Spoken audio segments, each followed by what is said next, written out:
Toujours en compagnie de l'entomologiste, photographe et auteur Arnaud Ville. Et là, cette fois, on vous a parlé la dernière fois des butineurs au jardin. Et là, on s'appuie sur un autre ouvrage et qui est très joliment titré, qui s'appelle Sauvageon. Alors là, je vais faire un petit aparté. Il y a très très longtemps déjà, puisqu'on se connaît depuis moult années, Arnaud m'a fait remarquer, et j'avais pas pris conscience de ça. Moi, j'étais forcément, comme tout le monde, un peu sidéré par ce qui se passait au niveau des abeilles domestiques, et je me disais, c'est bien, mettez des ruches, etc., etc. Et Arnaud a pris le contre-pied de cette pensée-là. Il a élargi le spectre en me disant, attention, les abeilles domestiques ne sont pas les seules abeilles. Et là, tout cet ouvrage porte sur les autres abeilles. Au passage, les osmies, tu m'arrêtes si je me trompe pas, les osmies qui sont des abeilles sont d'excellentes pollinisatrices aussi. Oui, donc l'abeille domestique, c'est pas la meilleure. Alors elle est très bien, l'abeille domestique. Enfin, l'abeille à miel, Apis mellifera, celle qui était connue, il y a 100 ans, toutes les abeilles à miel, c'était des abeilles noires. Elles ont été hybridées et c'est devenu des abeilles qu'on voit maintenant partout dans les ruches, et qui font le miel. Et seulement, alors donc ce sont de bonnes pollinisatrices. Mais par exemple, au printemps, même si les abeilles domestiques envoient quelques éclaireuses pour visiter les fleurs et voir où en sont les premières ressources de l'année, très vite se mettent en route les osmies. Alors osmies, il y a deux espèces, il y a plusieurs espèces d'osmies, mais il y a l'osmie cornue qui est la plus, on va dire, la plus populaire, la plus... Celle qui se met dans les trous. C'est ça. Ouais, voilà, et qui rebouche. Voilà.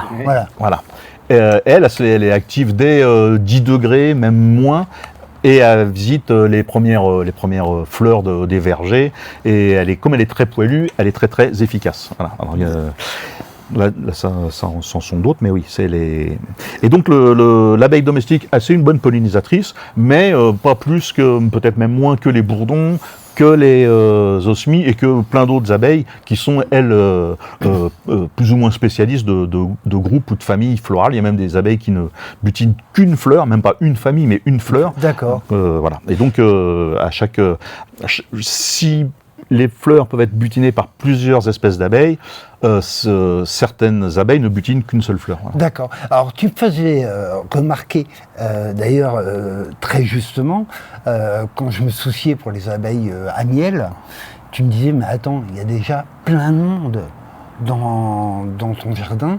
Si tu ramènes une ruche, tu vas ramener 40 000 à 60 000 bestioles affamées, super gourmandes. Et donc, toi, tout ton petit monde sauvage, qu'est-ce qu'il mange? Qu'est-ce qu'il a? Le risque, c'est qu'il n'y ait pas assez pour tout le monde. Voilà, c'est vraiment Alors, quand il y a une ruche et puis plein de ressources florales, ça pose évidemment aucun problème, puisque l'abeille à miel est tout à fait capable de se débrouiller toute seule et elle a toute sa place dans les milieux qu'on connaît, mais elle est loin d'être la seule. Et quand on voit des murs de ruches dans des endroits où il n'y a pas spécialement de fleurs, c'est une catastrophe pour tous les autres pollinisateurs, parce que la ressource étant rare, et l'abeille domestique, l'abeille à miel, capable de butiner toutes sortes de fleurs, même pour les abeilles spécialisées, ça pose un problème. Il n'y en a pas assez pour tout le monde, quoi. Donc, concrètement, vous voulez des abeilles, vous voulez une ruche, semer des fleurs. Oui, de toute façon. Et puis, des fleurs qui vont être disponibles dès les premiers beaux jours, donc perce-neige, tout ce qu'on peut imaginer de fleurs locales ou pas forcément locales d'ailleurs, ça ne peut pas être intégriste non plus, mais des fleurs qui soient disponibles du tout début de la saison, donc fin janvier, février, jusqu'à octobre, même début novembre, pour les espèces les plus tardives. Parce que je rappelle que c'est ça, il y a une espèce qui fait du miel, Apis mellifera, et il y en a 980 autres, différentes, qui ont toutes leurs spécialités, toutes leurs fleurs préférées, toutes leurs modes de nidification particuliers et toutes leurs périodes d'apparition. Donc il faut, si on veut bien faire et voir s'émerveiller au jardin d'une frange de ces populations-là, il faut effectivement des fleurs variées tout au long de l'année. Voilà. Donc Moi, j'ai l'impression, mais je peux me tromper, que concrètement, plutôt que vouloir mettre une ruche au jardin, absolument, je ferais mieux de cultiver pour accueillir et maintenir les espèces sauvages qui sont naturellement sur mon terrain. Qu'est-ce que tu en penses? Ah oui, on peut faire ça. Et puis s'il y a une ruche, si le voisin a une ruche, c'est pas bien grave. Il faut une abondance de fleurs et pas une saturation d'abeilles à miel. Voilà, il y a de la place pour tout le monde. Et puis, pour favoriser tout ce petit monde-là, enfin les abeilles sauvages, les abeilles, celles qui font pas de miel, celles qui se débrouillent toutes seules, il faut donc en plus de du plus grand nombre de fleurs possible, il faut des tiges creuses. Il faut s'il y a un terrain sablonneux, c'est encore mieux. S'il y a un terrain d'argile, c'est très bien. Si en plus il y a un petit muret d'argile vertical, c'est encore mieux. Parce qu'elles ont toutes leur façon de nicher et elles recherchent, pour certaines, des choses tout à fait précises pour y installer leur progéniture. Donc elles ne feront pas ça à la légère. Et ça fait partie, le manque de milieu pour nicher s'ajoute à la misère florale qu'on peut trouver. Donc voilà, il y a beaucoup de choses à faire pour s'émerveiller de tout ce petit monde-là. Alors là, on est fin juillet, bientôt début août, une sécheresse, mon Dieu, moi j'ai jamais vu mon terrain comme ça, et une canicule assez démente. Est-ce que ça se fait sentir au niveau des abeilles, qu'elles soient domestiques d'ailleurs, ou sauvages? Immanquablement, et visiblement, c'est une misère florale qui s'accentue encore, c'est-à-dire qu'il n'y avait déjà pas une abondance florale énorme, et cette sécheresse, ces canicules, je ne parle même pas des incendies, ça diminue leur source. Complètement. Non seulement les fleurs sont toutes petites ou même n'ont pas fleuri du tout, et en plus ça font des économies de nectar et de pollen, donc c'est une catastrophe qui se rajoute en plus pour tous les pollinisateurs et pour toutes les abeilles. Ok, donc on peut dire que oui, il est intéressant de s'intéresser il est bon de s'intéresser aux abeilles domestiques, aux abeilles à miel, et si vous voulez une ruche, pourquoi pas, mais soyez bien conscient que c'est 40 à 60 000 invités dans votre jardin, vous avez, et donc il va falloir cultiver aussi pour elles et pour les sauvages jeunes qui sont présentes. Il faut à manger pour tout le monde. Alors nous au potager, par exemple, s'il n'y avait pas de pollinisateurs, on se sentirait à quoi? À l'absence de fruits. Ouais. Pour toutes les plantes à fleurs,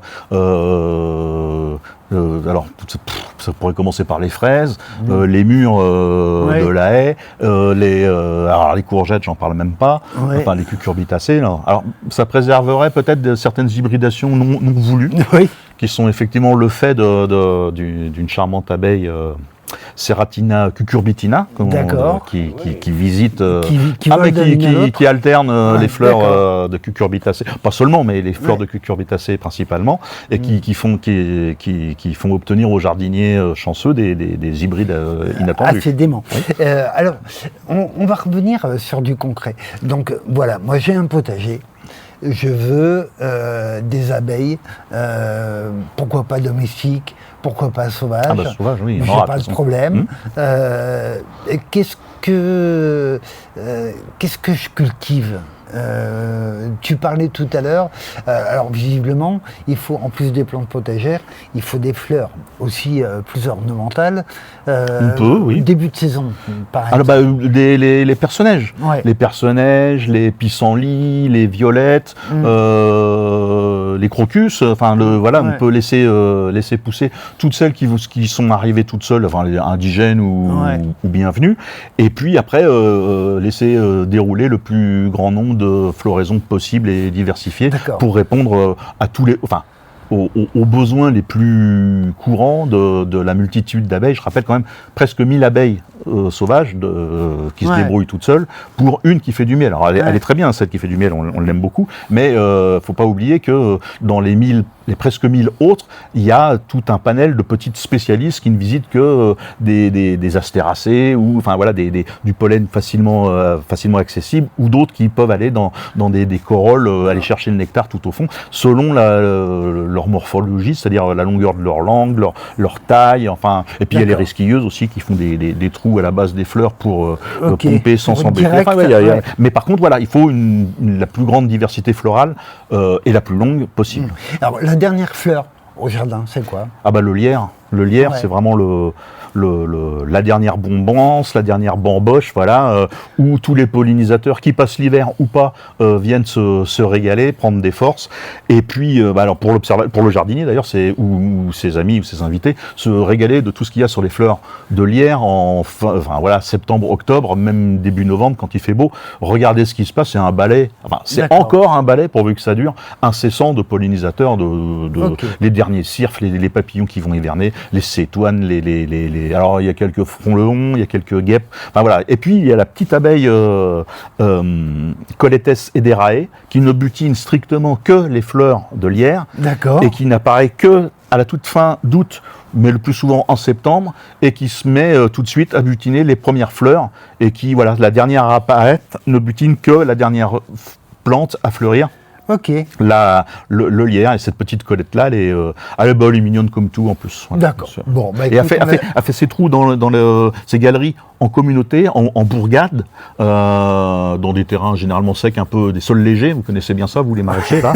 Et on peut s'étonner de voir surgir d'un seul coup, en septembre, toute une colonie d'abeilles. Alors effectivement, c'est une colonie, mais chacune se débrouille, chaque femelle a creusé sa galerie et se débrouille toute seule, mais elles aiment bien se regrouper quand même, et elles sont parfaitement inoffensives. Moi, ça m'est arrivé pour des besoins photographiques de m'allonger sur une partie de la colonie pour en photographier une autre, et j'ai bien vu qu'elles n'étaient pas contentes et qu'elles montaient dans les aigus, mais j'ai jamais eu le moindre souci. Je dis ça pour rassurer tous les jardiniers et les maraîchers qui pourraient avoir la chance d'ailleurs d'avoir dans leur jardin des colonies comme ça, et la même chose au printemps avec d'autres espèces, et d'ailleurs tout au long de l'année, des espèces qui sont terricoles, qui font leur terrier dans le sol. Je crois que même si on voulait faire exprès, on n'arriverait pas à se faire piquer. Donc, même si c'est impressionnant, ce sont autant de pollinisateurs à la manœuvre, ravissants et parfaitement inoffensifs. Ok. Alors, il est temps de conclure, et donc pour conclure, on peut dire que vous voulez des abeilles domestiques, pourquoi pas, c'est une bonne porte d'entrée. Pourquoi pas. Voilà, sachez que par contre, vous invitez de 40 000 à 60 000 individus dans votre jardin. Ces invités, il va falloir les nourrir. Sinon, ils vont se nourrir au détriment de la population déjà présente. Donc, ça veut dire avoir des floraisons précoces, ça veut dire avoir des floraisons tardives, ça veut dire qu'il y a des espèces un peu à privilégier au potager. On parlait des aléacées et des ombellifères. Oui, des aromatiques, allons-y, les sauges, tout ça. Les lavandes. Oui, tout faut. Lavande d'abricot, c'est bon.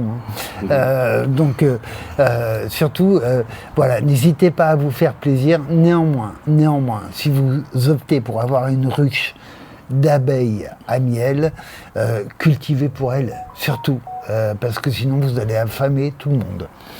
Arnaud, un grand merci, merci de ta patience. Je suis bien content d'avoir causé un peu avec vous. Oui, depuis quelques années que ça dure. Et à très bientôt. Avec plaisir.